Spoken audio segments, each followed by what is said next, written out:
अमरावतीसह विदर्भात उन्हाचा तडाखा जाणवत आहे आणि एकूणच वातावरणात निर्माण झालेली धग आणि बदल लक्षात घेऊन आरोग्य विभागाने तातडीने उपाययोजना करण्यास प्रारंभ केला असून त्याअंतर्गत अमरावती जिल्हा सामान्य रुग्णालय व जिल्हा बहुतांश शासकीय रुग्णालयामध्ये खास उष्माघात कक्ष तयार करण्यात आला आहे।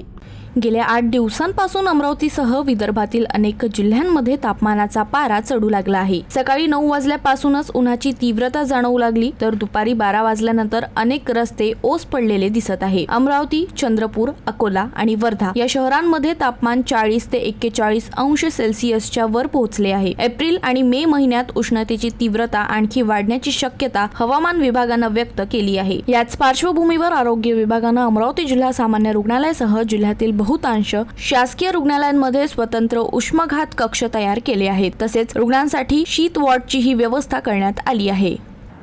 आता जसे की आता नुकताच आपला उन्हाळा सुरू झालेला आहे, त्याच्यामुळे उष्माघाताचे रुग्ण वाढण्याची भरपूर शक्यता आहे।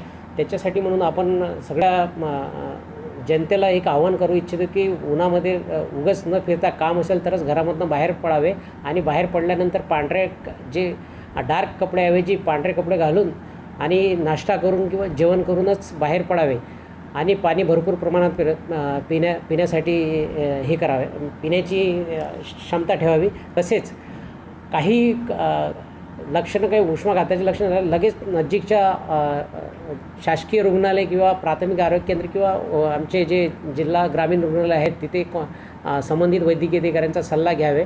उष्माघात टाळण्यासाठी नागरिकांनी अनावश्यकपणे उन्हात फिरणे टाळावे, सैल व पांढऱ्या रंगाचे कपडे वापरावेत, भरपूर पाणी प्यावे, तसेच अधूनमधून सावलीत विश्रांती घ्यावी असे आवाहन डॉक्टरांनी केले आहेत।